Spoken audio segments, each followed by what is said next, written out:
여러분 혹시 캘리포니아 여행 가보신 분 계실지 모르겠는데 그 세코이아 국립공원 혹시 가보신 적 있으십니까? 거기를 가보면은 한 50에서 100m 되는 그런 우창한 나무들이 마치 이렇게 하늘을 찌르듯이 이렇게 숲을 이루고 있는 곳을 보게 됩니다.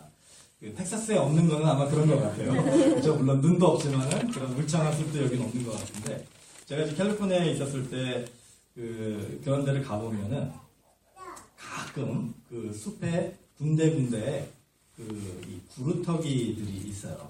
구루터기를 혹시 아실지 모르겠지만 이렇게 벌목공들이 숲에 서 있는 나무들을 이렇게 베면은 베고 난 밑둥이 있잖아요. 이제 그거를 이제 구루터기라고 이렇게 하는데 거기 가끔 이렇게 숲을 국립공원이니까 산책하는 데가 많다가 산책하다가 그런 데를 보면은 그 구루터기가 굉장히 막 정이 가는 거예요. 왜냐면은 그 구루터기가 마치 남의 얘기가 아니라 이게 나의 이야기 같고 또 참 이 구루터기의 그 아픔을 상상해 보면은 꼭 나의 아픔 같고 이제 그런 생각들을 하니까 그냥 그 구루터기에 앉아서 좀 이렇게 묵상도 하고 또 삶을 되돌아보는 그런 시간을 좀 많이 가졌습니다. 여러분 어떻습니까? 우리 인생을 구루터기다라고 우리가 얘기를 할 때 제가 무엇을 이야기하려고 하냐면은 우리는 누구나 인생에서 베어지는 아픔을 당할 수 있는 사람들이라는 거. 어떤 때는 이 구루터기라는 것이 나와는 관계가 없다 이렇게 생각하고 사시는 분들도 많이 보게 됩니다. 예를 들어서 우리가 이 웨이코 한인교회를 숲이다라고 생각한다면 여기 중에 어떤 분들은 세코이아 나무 같은 분들도 계실 거고 또 어떤 분들은 소나무 같은 분들도 계실 거고 어떤 분들은 이 텍사스에는 또 옥추리가 또 유명하다 그러는데 그 옥추리 같은 분들도 계실 거고 다 우리가 나름대로 각자의 삶 속에서 자기의 자랑할 수 있는 그런 장점을 가지고 이제 열심히 인생을 사는 그런 나무다라고 이렇게 생각하고 사실 거라는 거예요. 그런데 여기 계신 분 중에 혹시 지금 나는 구루터기와 같다라고 생각하시는 분이 있으실지. 구루터기를 우리가 생각해 보면은요, 참 가슴이 아플 그런 경험을 거쳐야지만 구루터기가 될 수 있는 겁니다. 여러분, 이 벌목공이 나무를 벨 때 어떻게 합니까? 날카로운 도끼로 찍잖아요, 나무를. 근데 한 번 찍어서 나무가 쓰러지지 않잖아요. 그러니까 계속 찍는데 어떻게 찍어야 나무가 가장 쉽게 효과적으로 넘어집니까? 찍었던 곳을 계속 찍는 거예요. 그래서 이제 그게 점점 깊어지면 그 상처가 깊어지다 보면 견디다 못해서 나무가 쓰러지게 되는 거죠. 그리고 나서 이제 밑둥이 남게 되는 그것이 바로 구루터기다라고 할 때 혹시 우리의 삶 속에서 우리도 뭐 여러 가지 삶의 환경 속에서 이렇게 찍히고 저렇게 찍히고 그 아픔들이 우리 안에 점점 쌓이다가 보니까 나도 모르게 견디다 못해 쓰러져 버리는 그런 삶의 경험들이 한두 번쯤은 있지 않으셨을까? 어쩌면 여기 계신 분 중에 지금 그런 찍혀지는 아픔을 거쳐가시는 분들도 있으리라고 생각을 합니다. 만약에 우리의 삶 속에 그런 구루터기와 같은 그런 아픔이 우리에게 있다면 우리가 이걸 어떻게 해결을 해야 될까요? 믿지 않는 사람들은 해결할 방법을 찾을 수가 없습니다. 그러니까 마음속에 쌓아두고 그냥 살아가는 거예요. 그러다가 보니까 어떻게 돼요? 내 삶 속에서 개인적인 그런 여러 가지 삶의 경험들 속에 이 아픔이 항상 가시처럼 내 주변의 사람들을 상처를 주게 되고요. 또 어떻게 됩니까? 가정이나 직장이나 교회나 뭔가 열심히 하려고 하지만 나의 이 모난 부분들 때문에 나도 힘들고 주변 사람들도 힘들고 공동체도 힘들어지는 이게 바로 그 상처들을 하나님의 방법대로 해결하지 못하기 때문에 우리 안에 찍혀진 아픔들이 우리만 힘들게 하는 게 아니라 우리 이웃들까지도 힘들게 하는 그런 구루터기 인생들이라는 것입니다. 오늘 같이 이제 여러 가지 성경의 이야기들을 우리가 같이 살펴보면서 하나님께서 오늘 등장하는 성경의 인물들을 통해서 우리에게 어떤 치유를 원하시는가 오늘 그 부분을 좀 같이 한번 살펴봤으면 좋겠습니다. 첫 번째로 만약에 여러분이 정말 인생의 도끼에 찍힘을 당하시고, 만약에 여러분이 조금만 내가 시간이 지나면 이 나의 나무가 쓰러질 것 같은 그런 위기의식을 느끼신다면, 하나님께서 오늘 저와 여러분에게 원하시는 것은 그 아픔을 하나님의 방법대로 받아들이기로 결정하시는 거예요. 그 아픔을 피하고 덮어두고 외면하고 도망가지 마시고, 하나님께서 나에게 주신 아픔이다 생각하고 그 아픔을 인정하시고 받아들이시는 겁니다. 여러분, 이민생활하면서 왜 이민교회들이 문제가 많은 줄 아세요? 이민교회가 문제가 많은 이유 중에 가장 큰 이유가 우리 성도들이 월요일부터 토요일까지 이렇게 찍히는 아픔들을 가지고 와서 교회 안에서 그 아픔들을 드러내는데, 그 하나님의 방법대로 그 아픔을 인정하고 서로가 감싸주고 그것을 해결하기 위해 같이 기도해 주는 게 아니라, 내가 아프니까 내 아픔을 해결해 달라고 사람들한테 주장하는 자세가 있고, 또 사람들이 그것을 안 알아주고 내 아픔을 인정해 주지 않고 사람들이 내 아픔을 돌봐주지 않으면 섭섭하는 그런 마음들로 가득 차기 때문에 이민교회가 항상 긴장되고 힘든 것이 아닌가. 여러분, 오늘 같이 살펴본 요셉은 이민자였습니다. 본의 아니게 이민자가 됐어요. 형들이 그를 붙잡아가지고 시기와 질투 때문에 그 어린 요셉을 이 이집트로 향하는 상인들에게 팔아서, 그 요셉은 애굽에 본의 아닌 그런 이민 생활을 할 수밖에 없는 이민자가 된 겁니다. 요셉의 마음을 생각해 보시면, 지금 요셉은 마치 도끼에, 날카로운 도끼에 찍힘을 당한 것 같은 상처를 지금 안고 애굽으로 좀 갔다는 거예요. 형들에게 배신을 당한, 그리고 그것만이 아니라 나를 사랑해준다고 생각했던 아버지까지도, 야곱까지도 내가 죽었는지 살았는지 배경을 잘 모르니까 요셉의 입장에서는 아버지에게조차도 나는 버림을 받았구나.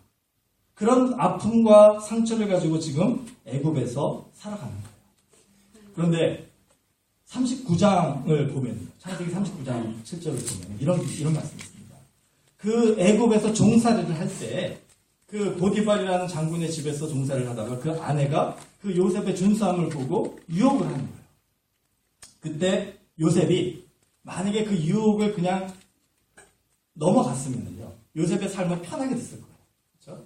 그런데 요셉은 거기에서 하나님께서 그것을 기뻐하지 않으신다라는 확신을 가지고 그 유혹을 물리칩니다.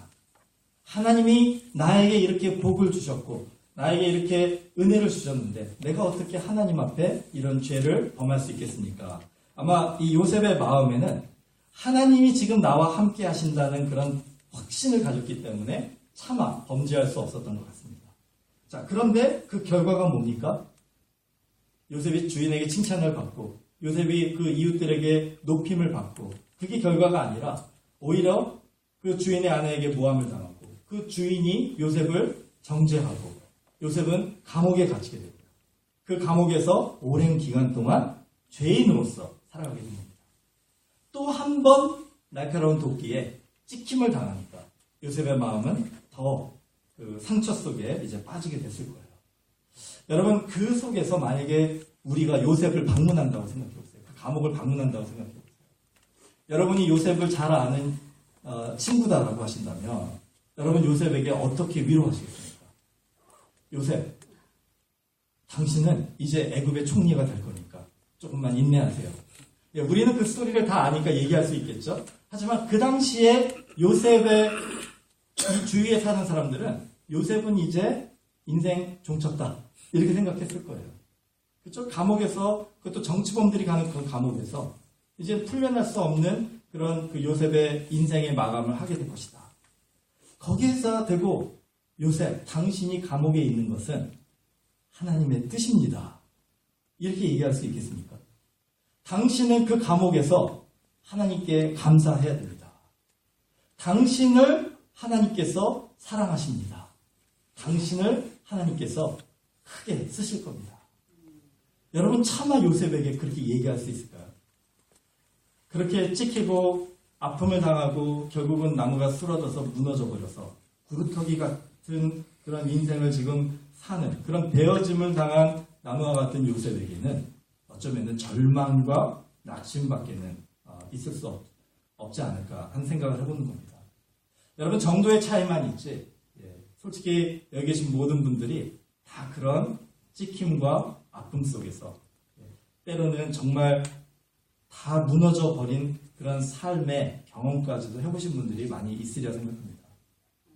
어쩌면 우리에게 하나님께서 이 아픔을 하나님의 방법대로 받아들이기 위해서는 가장 먼저 우리가 해야 되는 것이 무엇이냐면 그 아픔을 허락하신 분이 하나님이다. 오늘 찬양 참 은혜로웠는데, 여러분, 우리와 함께 하시는 하나님이라는 그런 고백을 하실 때요, 정말로 하나님이 여러분과 함께 하심에 대해서 그것을 인정하고 믿으시는지. 요셉은요, 참 대단한 사람이었던 것 같아요. 요셉은 뭐라고 고백을 했냐면요, 그가 감옥에 있을 때도, 그가 애굽의 종살이를 할 때도 항상 하나님이 나와 함께 하신다. 어쩌면은 요셉은요, 그 아픔과 그 고난과 그 역경 속에서 자기와 동행하시는 그 하나님을 버리지 않았다. 그 하나님을 의심하지 않았다. 어쩌면 요셉을 우리가 칭찬하는 이유가 여기에 있지 않을까 생각을 해봅니다. 제가 덴버에 있었을 때 우리가 1주년 기념 예배를 어떻게 드릴까 고민을 하다가 저희도 이제 이런 부흥회 사경회를 하기로 했어요. 근데 이제 어떤 식으로 하기로 했냐면 선교 사경회를 하자, 선교 부흥회를 하자. 그래서 이제 Love North Korea 이렇게 우리가 주제를 정하고, 마침 그때 이제 그 탈북자 두 분이 저희 교회에 이제 어저께도 나눴지만 그 교회에 출석을 하셨는데, 그분들 간증을 들으면서 제가 어저께 이 부분은 빼놨던 것 같아요. 그 한 가정을 보내주셨잖아요. 그래서 저희가 기도응답으로 참 감사했는데, 그 뒤에 한 몇 개월 지나서 그 탈북자 부부 두 분이 저희가 이렇게 여러 가지로 도와준 것 때문에 고마워서 다니던 두 분이 예수님을 구주로 영접하고 세례를 받으셨어요. 저희 덴버에서 저희 덴버 한인교회 1호 세례자가 되셨어요. 그분들이 은혜를 받으셔가지고 이 북한에 대한 이야기를 나눠주시는 걸 보고, 우리가 그러면 1주년 기념 예배를 우리 북한 선교회 우리가 한번 집중해가지고 이 덴버에 있는 분들을 초청해가지고 우리가 한번 부흥회를 하자. 그런데 이제 문제가 생긴 게 뭐냐면, 저희가 등록교인 13명이잖아요. 13명이 북한 선교에 대한 부흥회를 어떻게 하겠습니까? 그래가지고 제가 기도를 시작했어요.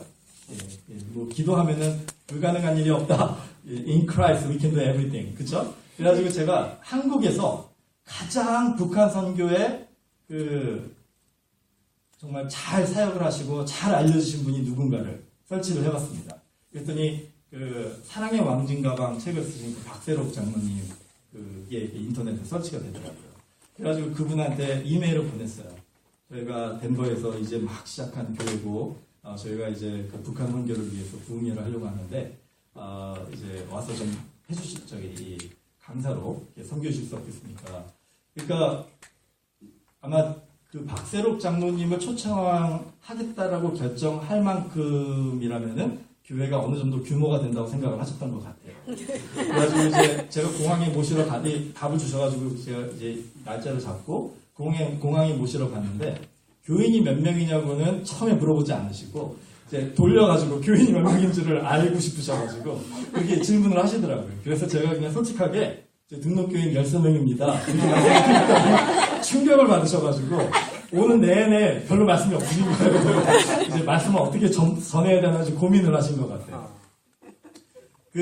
박세로 장로님이 오셔가지고 이제 저희가 부흥회를 하는데 이제 이틀 부흥회를 했거든요.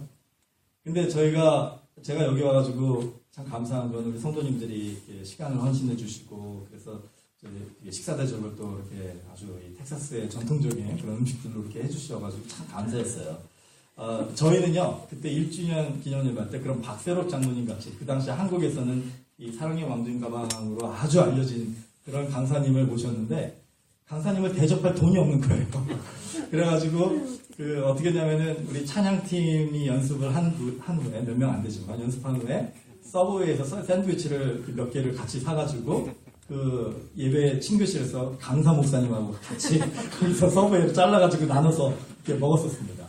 목사님이 몇십 년 부흥회를 다녔는데 강사 목사님한테 샌드위치 반쪽 주는 교회는 처음 봤다고 그렇게 얘기를 하실 정도로. 근데 참 감사한 거거든요. 그 13명 교인이 그렇게 애를 써서 그 부흥회를 준비하는 걸 보시고 이제 한 30-40명 정도 오시긴 오셨어요. 그래서 이제 정말 우리가 선교를 위해서 같이 정말 열정을 다해서 말씀을 전해주시고, 그리고 부흥회를 참 은혜롭게 마치고 나서 이제 제가 월요일 날 이제 공항까지 이렇게 배웅을 했습니다. 근데 덴버 공항은 이제 2층에 식당이 있어요. 그리고 1층이 이제 그 체크인하는 곳인데, 시큐리티 체크인 있는 곳인데, 2층에 좀 일찍 가가지고 저희가 2층에서 커피 마시고, 그리고 나서 이제 가셔야 되는데, 2층에서 저희가 그럼 안녕히 가세요 하고 인사를 드리고, 그리고서 저는 이제 돌아가려고 하는데 그 가방을 조금 무거운 걸 가지고 오셨어요. 근데 저는 이제 돌아가려고 하고 그분은 2층에서 이제 쭉 그 엘리베이터, 에스컬레이터 있는 데까지 이렇게 가시는데 속으로 어떤 생각이 들었냐면, 굉장히 먼 길인데 그 연세가 많으신 장로님이시거든요. 그러니까 제가 가서 그 가방이라도 좀 시큐리티 체크까지 끌어들였으면 좋겠다라는 생각이 들었는데 계속 갈등 하다가 그걸 못했어요. 예. 그게 2009년인데 지금까지도 후회가 되는 거 있죠. 예. 왜 그러냐면은 그 장로님의 그 뒷모습이요. 걸어가시는 뒷모습이 너무 외로워 보이는 거예요. 너무 쓸쓸해 보이는 거예요. 그래가지고 제가 그 옆에서 같이 걸어드리고 같이 마지막까지 이렇게 대화를 해드렸으면 참 좋겠다라는 생각을 했었는데 그걸 못한 게 정말 아쉽더라고요. 여러분, 동행이라는 거 있잖아요. 여기서 이제 그 요셉이 이 창세기에 보면 2번에 걸쳐서 하나님께서 나와 동행하셨기 때문에 라는 그런 표현을 합니다. 여러분, 동행이라는 것이 무엇입니까? 예, 동행은요, 그렇죠. 같이 가는 건데 바로 옆에서 가는 걸 동행이라고. 앞에 가는 거를 우리가 쫓아가는 거는 그냥 따라가는 거고요. 다른 사람들보다 우리가 앞서서 가는 거는 그 사람들이 우리를 따라가고 우리는 그 사람을 앞서가는 거라고. 그건 동행이라고 할 수가 없습니다. 우리가 동행이라는 표현을 쓰는 거는 바로 옆에서 같이 걸어가는 걸 동행이라고 한다는 거예요. 요셉은 하나님과의 관계 속에서 하나님을 어떻게 이해를 했냐면은 하나님은 나와 동행하시는 분이다라고 고백을 한다는 것입니다. 여러분, 우리가 흔히 크리스천들이 착각하는 이유가 우리는 그냥 하나님을 쫓아가는 사람들이라고만 생각을 해요. 그런데 하나님은 우리에게 무엇을 원하시냐면 동행하기를 원하신다는 거예요. 인격적으로 우리를 만나주시기를 원하시고 우리한테 명령하고 뭐 해, 뭐 하지 마라 이렇게 마치 종을 부리듯이 그렇게 우리를 생각하지 않으시고 우리를 자녀처럼 사랑하셔서 우리 옆에서 우리와 동행해 주기를 원하시는 분이 하나님이시다는 것. 이거를 지금 요셉은 바로 이해했다는 것입니다. 그렇기 때문에 요셉이 그 자기가 당한 그 아픔, 그 부르터기가 되어가는 그 여러 가지 환란과 역경 속에서도 그 과정 속에서 하나님을 인정할 수가 있었던 거예요. 요셉이 감옥에서 하나님을 이렇게 신뢰하면서 그 구루터기의 인생을 살아갈 때 아마 주변 사람들은 요셉에게 참 혀를 차면서 불쌍하게 생각했을 수도 있습니다. 왜냐하면 그 감옥에서는요 소망이 없기 때문입니다. 그 구루터기를 여러분이 그런 그 숲을 걸어다가 보시면은요 그 비교가 엄청나게 되잖아요. 그 울창한 그 세코이아 같은 그런 나무들과 사람들이 우러러보고 칭찬하는 그 나무와 그냥 지나가는 사람들의 발에 밟히거나 그냥 지나가는 사람들이 앉아서 쉬는 그런 어쩌면은 사람들에게 짓밟힘을 당하는 그런 구루터기와 비교가 되지 않습니까?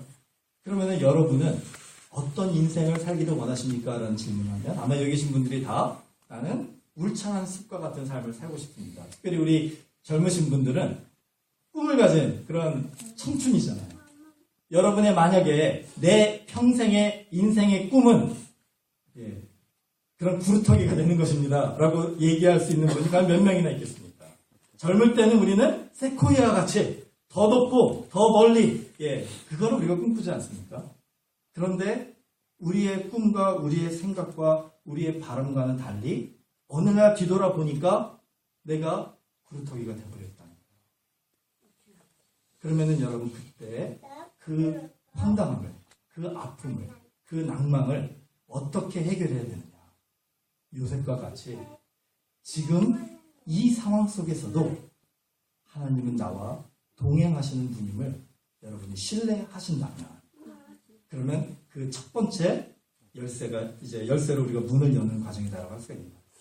그것이 여러분 마음속에 확신이 생기고 그것을 인정하실 수 있다면 그 다음에 이제 두 번째를 하셔야 돼요.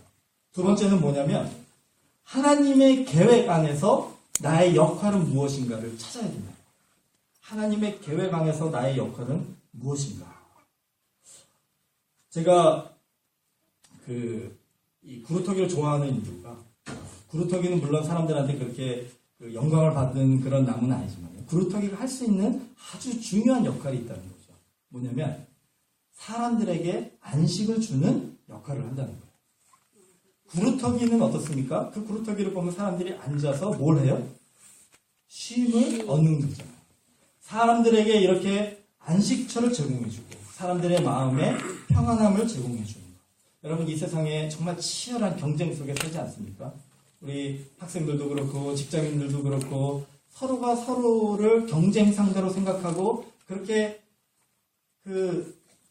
다른 사람들을 이겨야지만이 내가 성공할 수 있는 그런 세상 속에서 정말 안식을 얻을 수 있는 것, 쉼을 얻을 수 있는 것, 그곳이 어디냐는 거예요. 그곳이 바로 구루터기가 있는 곳이다 라고 할 때 그 구루터기를 제공해 줄 수 있는 사람이 있는 곳이 있어야 되는데 과연 거기가 어디냐, 이것을 한번 생각해 봐야 된다는 거죠. 교회가요, 아까 제가 이 웨이코 한인 교회를 숲이다라고 생각을 한다고 했을 때 여러분 그 숲에 그렇게 우창한 나무들과 아름다운 나무들, 열매가 풍성한 나무들, 정말 보기에 정말 그 감동을 주는 나무들만 있으면요, 그 숲을 거니는 사람들은 지치고 힘들어한다는 거죠. 그 숲에는요, 구루터기들이 있어야 돼요. 그래야지 그것을 쫙 감동스럽게 보다가 이제는 좀 쉬었다가 하고 싶다 할 때 앉아서 쉴 수 있는 구루터기들이 있어야 된다. 여러분 웨이코 한인교회의 구루터기는 누굽니까? 여기 세코이아도 있고 뭐 엄청난 소나무나 뭐 아름다운 나무들도 다 있다고 할 때 이 중에서 구루터기의 지금 역할을 해주시는 분은 누구냐는 거예요. 제가 덴버에 있었을 때 아까 어저께 그 아주 부흥의 그 역사를 잠깐 이렇게 나눴었는데 그 뒤로 그 1주년이 지나고 나서 이제 2주년 때부터 그냥 매주 사람들이 오는 거예요. 정말 하나님께서 축복의 문을 열어주시니까 엄청난 부흥을 주시더라고요. 그래가지고 갑작스럽게 성장을 한 2년 정도 사이에 이렇게 하게 되니까 이제 어떤 문제들이 생기기 시작하냐면요. 사람들이 여러 그 신앙과 또 그 삶의 그런 배경들을 가지고 오신 분들이 다 그 자기의 장점들을, 자기의 그 경험들을 그렇게 주장하는 그런 신앙생활을 하는 그 공동체가 되다 보니까 사람들이 구루터기 역할을 아무도 안 해주고, 그러니까 마음에 쉼이 없으니까 어떻게 됩니까? 그 모난 부분들이 부딪히다 보니까 성도들 간에 상처가 생기게 되고요. 그러다가 보니까 이 그룹이 나눠지게 되고, 한참 부흥을 하다가 교회가 그냥 반으로는 아니지만 많은 분들이 교회를 상처를 받아서 떠나시게 되는 그런 상황이 되어버렸어요. 그때 한 집사님이 계셨는데요. 그 집사님이 이제 떠나시는 그룹과 굉장히 친한 분이셨는데 나는 이 교회를 지키겠다라는 그런 마음으로 떠나지 않으시고 그 교회에 남으신 거예요. 그리고 새벽마다 와서 기도하시고, 그분이 굉장히 삶이 여기저기 상처가 많으신 분이에요. 이 남편과의 그런 여러 가지 어려움 때문에 이혼까지 그렇게 겪는 아픔이 있었고, 또 다시 이제 미국 분하고 결혼을 하셨는데 거기서도 또 그 가정에 어려움들이 있어가지고 상처가 많은. 그래서 그분은 이제는 나는 하나님 없으면 난 견딜 수가 없습니다라는 마음으로 새벽마다 와서 그렇게 기도를 하시면서 울부짖으시면서 그렇게 기도하시던 분이었는데, 이런 어려움이 처해지니까 그분들을 따라 나가지 않고 교회를 지키는데, 문제는 뭐냐면은 남으신 분들은 또 이분을 굉장히 외톨이 취급을 하는 거예요. 한국말로 왕따이잖아요, 왕따. 너무 가슴이 아프더라고요. 떠난 분들한테도 왕따를 당하고 배신했다는 거죠. 남은 분들한테도 왕따를 당하고 우리랑은 다른 사람이라는 거죠. 그런 상황 속에서 묵묵하게 그렇게 기도만 하셨어요. 제가 너무나도 감사했었어요. 우리 교회에 구루터기 같은 분이구나 이런 생각을 했었거든요. 그런데 그분이 이 목에 혹이 나기 시작했는데 나중에 알고 보니까 이게 암 말기였던 거예요. 그래가지고 점점 건강이 악화가 되기 시작하니까 나중에는 교회까지도 오실 수 없는. 근데 너무나도 예배를 사모하시니까 제가 그 얘기를 듣고서 아내랑 저랑 같이 그러면은 우리가 저희 예배 끝나고 매주 그 집에 가서 거기서 예배를 또 드려드리겠다. 이제 그렇게 얘기를 하고 몇 개월을 그렇게 예배를 드렸었어요. 키모테라피 하면서 이렇게 치유를 받아가시면서도 정말 믿음으로 극복해 나가시려고 그 아픔을. 그런데 참 놀라운 일이 그렇게 저희가 예배를 드린다는 얘기를 듣고 또 그 소식을 듣고 떠나가신 분들 중에 친하신 몇몇 분들이 그 예배에 참석하기 시작합니다. 그리고 제가 또 예배를 드리러 저랑 아내랑 간다는 얘기를 듣고 남아 계신 분들 중에 또 신실하신 몇몇 여자 집사님들이 우리도 가서 좀 집안일이나 뭐 음식하는 거 좀 도와드리고 싶다고. 그래서 졸지에 그 예배 장소가 떠나간 사람과 남아있는 사람들이 함께 예배 드리는 장소가 되어버린 거예요. 결국은 정말 은혜롭게 평화롭게 이제 돌아가셨는데 장례식을 이제 저희 교회에서 이제 드렸거든요. 그때 떠나가신 분들이 장례식에 참여를 다 하셨어요. 그리고 남아 계신 분들도 참여하시면서 제가 참 그 장례식이 지금도 잊혀지지 않는 것이 그 집사님이 그 자리에서 정말 힘들고 어려웠을 텐데 그 자리를 지키시고 그루터기가 되어서 그 아픔들을 하나님과 함께 인내하시고 극복해 나가시니까 그 집사님의 삶을 통해서 또 죽음을 통해서 그 막혔던 담들이 무너지더라고요. 서로 가졌던 미움의 감정들이 해결이 되더라고요. 장례식이 끝나고 나서 친교를 하는데 저는 걱정했어요. 이렇게 또 끼리끼리 이렇게 앉아가지고 이제 그러면 어떡하나. 근데 참 놀라운 게 같이 앉아서 정말 진지하게 우리가 서로 대화를 하는 그런 모습들을 보면서 너무나 제가 은혜를 받았습니다. 여러분 교회에는요 구루터기가 있어야 돼요. 이 교회에 내가 그 구루터기의 역할을 할 수 있을까?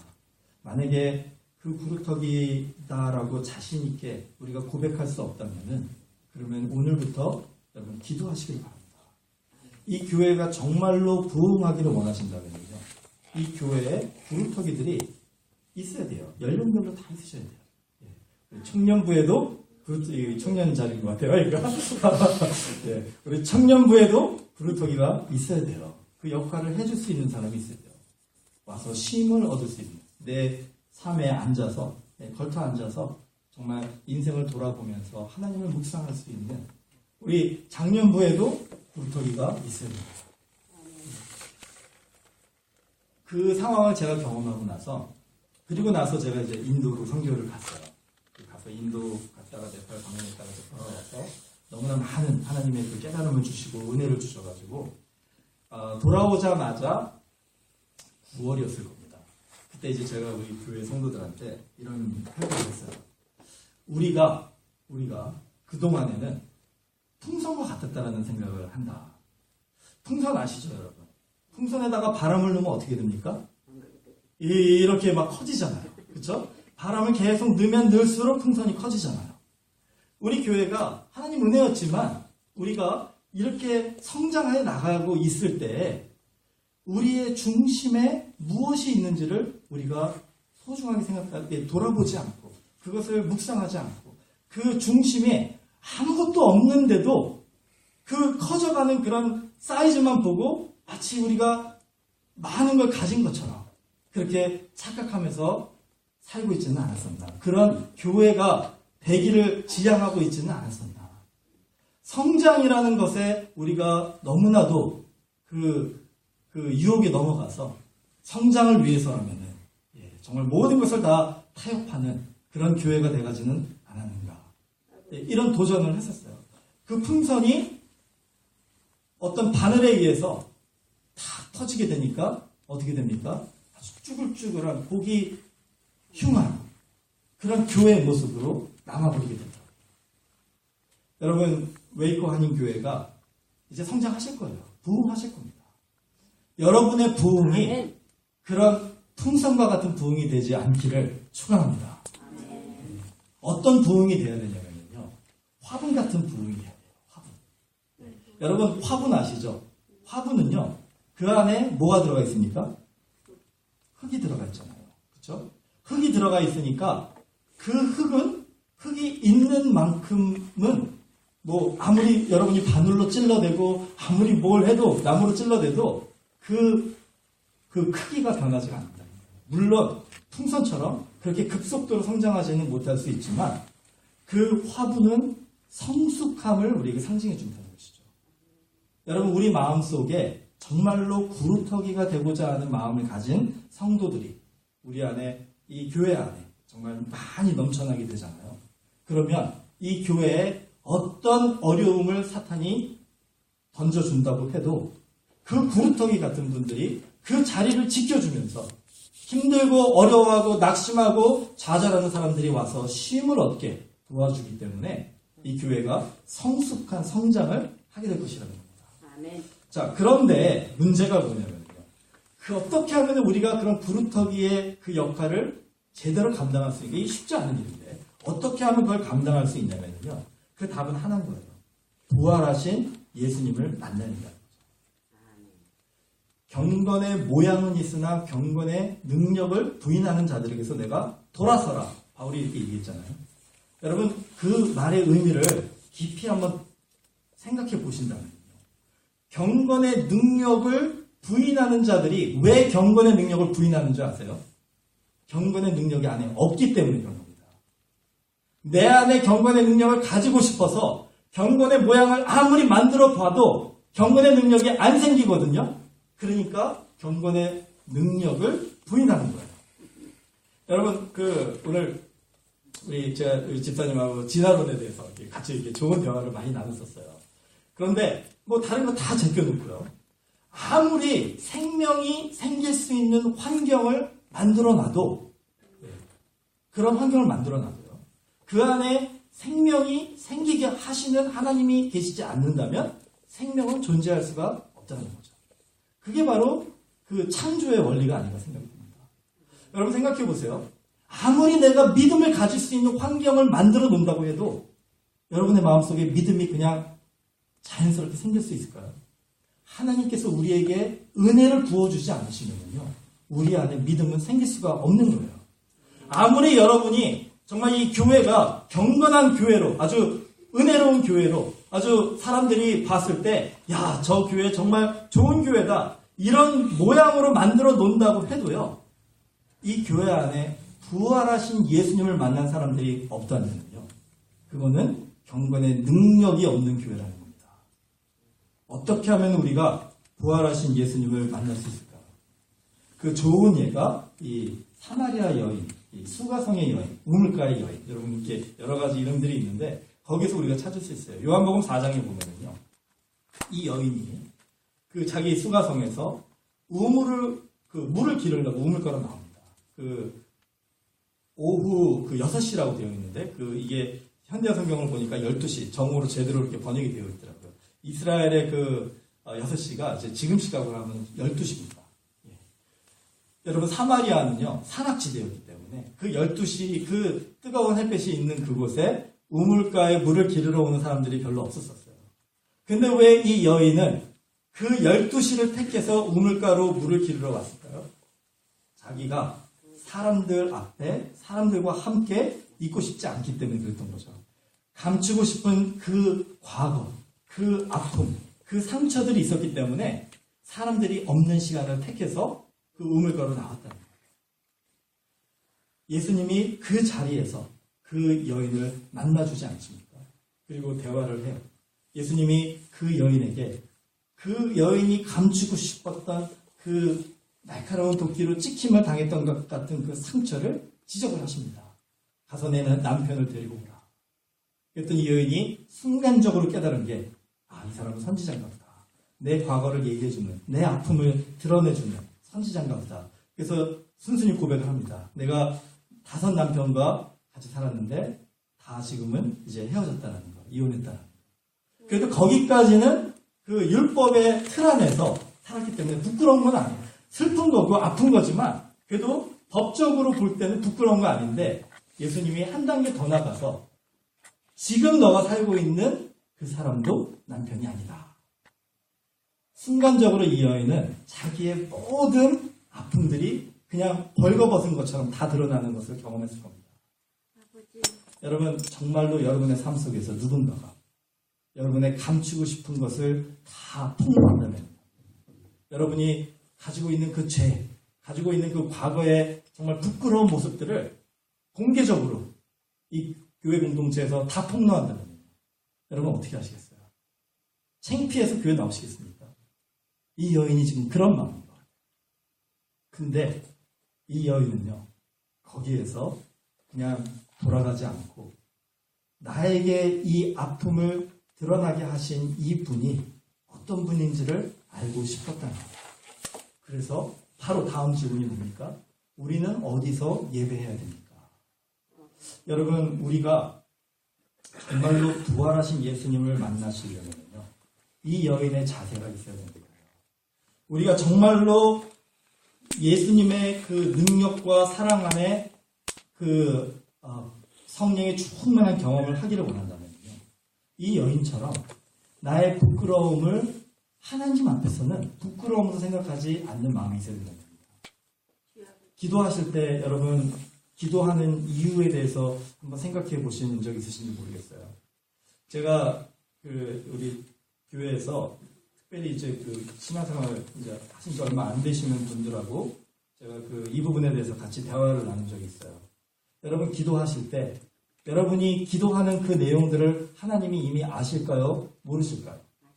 예, 다 아시잖아요. 그런데 우리가 못하러 기도합니까? 하나님이 다 아시는데. 그런데 왜 우리한테 너희는 쉬지 말고 기도하라고 하나님이 얘기하십니까? 예, 말이 안 되는 얘기잖아요. 그런데 그 기도는 하나님을 위한 거라기보다 바로 우리를 위한 것이라는 생각을 해보신다면, 그 기도를 함으로써 우리가 하나님과 우리의 주파수를 맞춰가는 하나님의 마음, 하나님의 뜻, 하나님의 생각을 우리가 알아가는 과정이다라고 생각하신다면, 그렇다면은 하나님께서 우리에게 쉬지 말고 기도하라 하시는 이유는 하나님이 하나님을 우리에게 드러내 주시기 위한 방법으로서 기도를 택하신 것이다라고 할 수가 있습니다. 이 여인이 물동이를 가지고 나왔잖아요. 그 우물가로 나온 이 여인의 물동이는 가득 차 있었을까요? 비어 있었을까요? 예. 집사님만 한번 대답하시는 것 같은데 저희 다른 분들도 좀 대답해 주세요. 가득 차 있었을까요? 비어 있었을까요? 예, 이게 같이 이렇게 좀 참여해 주셔야지. 예. 아니요. 말씀을 너무 집중해서 들어서 제가 감사한데, 다른 분들도 좀 집중해서 들어주시기를 바라서. 예. 자, 예수님을 만나고 그 과정을 경험한 다음에 어떻게 됩니까? 이 여인이 그 물동이를 버려두고 다시 습관성으로 들어갑니다. 이 여인은 왜 우물가로 나왔습니까? 물동이에 물이 필요하기 때문에 우물가로 나왔는데, 이 여인이 다시 마을로 돌아갈 때는 물동이를 버리고 버리고 들어갔다는 건 뭡니까? 더 이상 이 여인에게 최소한 지금 그 순간에는 물이 필요 없게 된 거예요. 여러분, 부활하신 예수님을 만나면요, 우리가 이런 경험을 하게 된다는 거죠. 내가 그동안 살아올 때 중요하다라고 생각했던 나의 삶의 우선순위가 예수님을 만나는 그 순간에 송두리째 뒤바뀌어 버리는 거예요. 예수님을 만나니까 내가 정말로 중요하게 생각했던 것들이 그렇게 중요하지 않게 여겨지는 거예요. 예수님을 만나니까 나를 상처 줬던 그 사람, 그렇게 미워했던 그 사람이 그렇게 미워지지가 않는 거예요. 아멘. 예수님을 만나니까 이 교회에서 답답했던 그런 모습들이 그렇게 답답하지가 않은 거예요. 아멘. 마음의 기쁨이 충만하고 마음의 감사가 충만하니까 이 물동이를 버려두고 다시 수가성으로 들어갔던 그 여인처럼 나의 삶에 중요한 게 무엇인지를 붙잡으면 다른 것들은 다 용납이 되는 거예요. 다른 것들은 다 이해가 되고 다른 것들은 다 용서가 되는 겁니다. 그게 바로 예수님을 만난 부활한 사람들의 자세라는 거죠.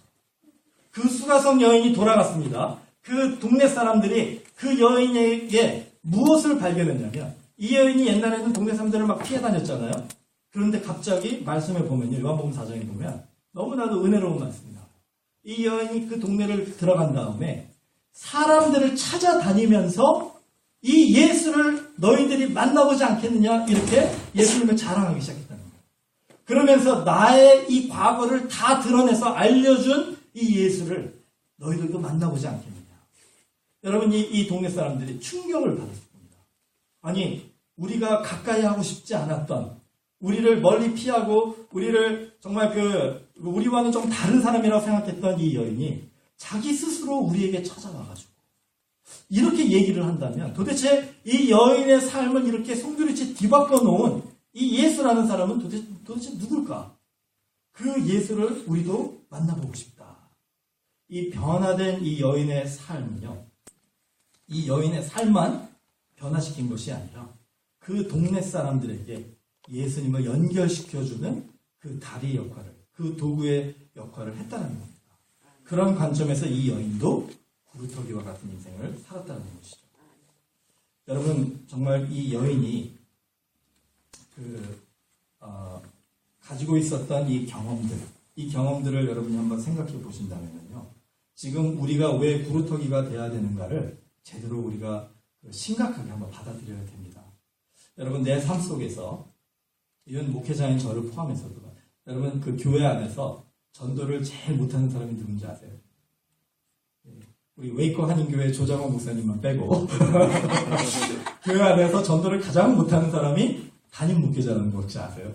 왜냐면 안 믿는 사람 아는 사람이 없거든요. 담임 목회자는 다 믿는 사람들만 알잖아요. 그러니까 전도를 잘 못해요. 그런데 여러분의 삶 속에서 지난 1년 동안에 좀 더 제가 바르겠습니다. 지난 5년 동안에 아니면 더 나가서 지난 10년 동안에 이 수가성의 여인처럼 마을로 돌아가서 내 삶에 은혜를 주신 이 예수 그리스도, 나에게 이 죄악된 삶에서 나를 용서해 주시고 나를 구원해 주신 예수 그리스도, 정말 지치고 힘들어서 그 나무에 찍힌 그 아픔 때문에 그 낙심해 있던 나를 위로해 주시고 나에게 새로운 소망을 주신 예수 그리스도, 이 예수님을 한번 만나보지 않으시겠습니까? 여러분 주변에 예수님을 몰라서 정말 인생을 왜 살아야 되는지 더듬어서 찾아가는 그런 사람들한테 예수님을 전해보신 적 있으십니까? 만약에 우리의 삶에 그런 경험이 없다면요. 여러분 도대체 뭐가 문제일까요? 왜 나는 예수님을 사람들 앞에 그렇게 담대하게 자랑하지 못할까요? 왜 나는 예수님을 사람들한테 소개하지 못할까요? 이 죄악 속에 빠져서 살았던, 부끄러움 속에 빠져서 살았던 이 수가성의 여인조차도 예수님을 만나니까 이렇게 삶이 변하는데, 그보다 갑절의 은혜를 우리에게 주신 그 예수님을 우리가 체험했음에도 불구하고 그 부활하신 예수님이 지금 우리와 동행하시겠다고 그렇게 우리에게 확실하게 약속을 해주셨음에도 불구하고 그 십자가에서 희생으로, 사랑으로 내가 너를 사랑하노라 고백하신 그 예수님을 여러분이 찬양하고 기도로서 경험하고 그렇게 그 주님 사랑합니다 고백하는데도 왜 내가 내 수가성과 같은 그런 나의 삶의 터전에서 예수님이 정말로 필요한 그 한 사람에게 예수님을 전하지 못할까? 제가 그 이유를 밝혀드릴까요? 예수님은요, 우리들에게 너희들이 나의 제자가 되어거든 자기를 부인하고 자기 십자가를 지고 나를 따르라 그러셨거든요. 그런데 우리들은요, 우리를 부인한다라고 고백을 하고 우리 십자가를 지고 예수님을 따른다라고 고백을 하는데 그 십자가 앞에서 십자가를 내려놓고 그냥 돌아간다는 거예요.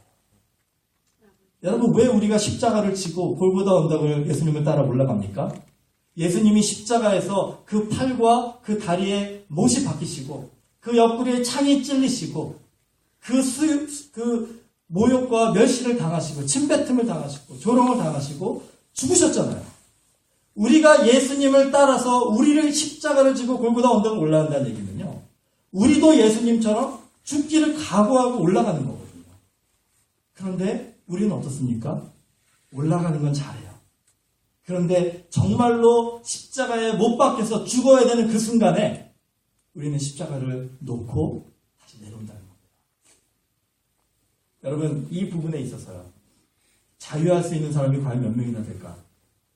목회자인 저를 포함해서, 조목사님을 포함해서 우리 모두가 다 이 부분에서 정말 하나님 앞에 얼마나 정말 떳떳하게, 주님, 저는 나의 십자가를 지고 끝까지 그 주님이 매달리신 그 십자가에 주님과 동행하는 마음으로 매달려서 죽기를 바랍니다. 그렇게 고백할 수 있는 신앙이 돼야 되지 않겠습니까?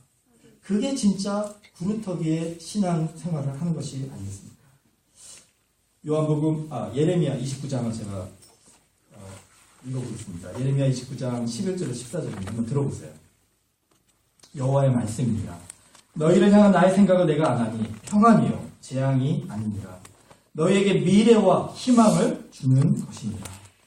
너희가 내게 부르짖으며 내게 와서 기도하면 내가 너희들의 기도를 들을 것이요 너희가 온 마음으로 나를 구하면 나를 찾을 것이요 나를 만나리라. 여러분, 우리가 이 시간에 예수 그리스도의 십자가를 지고 정말 주님 앞에 나아가겠습니다, 만약에 결심을 하신다면, 그렇다면 이제 오늘 이 기도를 시작하셨으면 좋겠어요. 하나님께서 이제 나를 깎아주시고 하나님께서 이제 나를 다듬어 주시기로 작정하셨다면, 주님, 내가 주님의 돕기 위해, 주님의 그 날카로운 정 위에, 정 앞에 온전하게 서겠습니다. 이제 나를 주님이 원하시는 만큼 내리쳐 주시고, 주님이 원하시는 만큼 다듬어 주시고 깎아 주시고 주님의 형상으로 나를 만들어 주시옵소서. 아프겠죠? 그렇죠? 힘들겠죠? 깎이니까 아프잖아요. 여러분, 구루터기는요, 평평해야지 사람들이 앉을 수가 있습니다. 그렇죠? 거기에 막 그 날카로운 것들이 있으면 안 되잖아요. 우리가 정말로 구루터기 인생을 살기를 원하신다면 하나님 앞에 여러분의 모든 것을 다 그냥 내어드리세요. 그리고 그 하나님께서 우리를 하나님의 형상으로 만들기 위해서 그 날카로운 칼을 들어서 우리를 베시고 자르시고 우리의 모난 부분들을 깎으시고 우리의 암과 같은 그런 죄악들을 도려내시겠다고 하신다면, 그 하나님의 수술대 위에 하나님의 그 정 앞에 그냥 우리가 온전하게 서는 거예요. 그러면 하나님이 일하실 겁니다. 우리의 할 일은 하나님과 동행하는 것. 요셉이 끝까지 하나님과 동행했을 때 어떻게 됐습니까? 하나님의 형상으로 만들어진 총리 요셉이 우리 앞에 서게 되잖아요. 우리가 끝까지 하나님과 동행하면, 웨이크 한인교회가 끝까지 하나님과 동행하면 그런 아름다운 하나님의 열매를 주님 앞에 서게 될 줄 믿고 또 축복합니다. 아멘. 아버지 하나님, 저희들이 오늘 이 말씀 속에서 우리 자신의 모습을 돌아봅니다. 너무나도 연약하고 너무나도 부끄럽고 너무나도 교만하고 너무나도 안일했다. 주님, 우리를 이 시간에 용서하여 주시고, 이제 주님, 우리가 마음을 다하여 주님 앞에 고백할 때 주님, 이제 우리를 구루터기로 만들어 주시옵소서. 우리의 아픔과 우리의 상처와 우리의 연약함들이, 우리의 절망과 우리의 실망들이 아버지 하나님, 주님의 뜻 가운데서 이제 우리의 이웃들을 위하여 온전하게 쓰임받을 수 있도록 주님, 우리를 사용하여 주시옵소서. 예수님의 이름으로 기도합니다.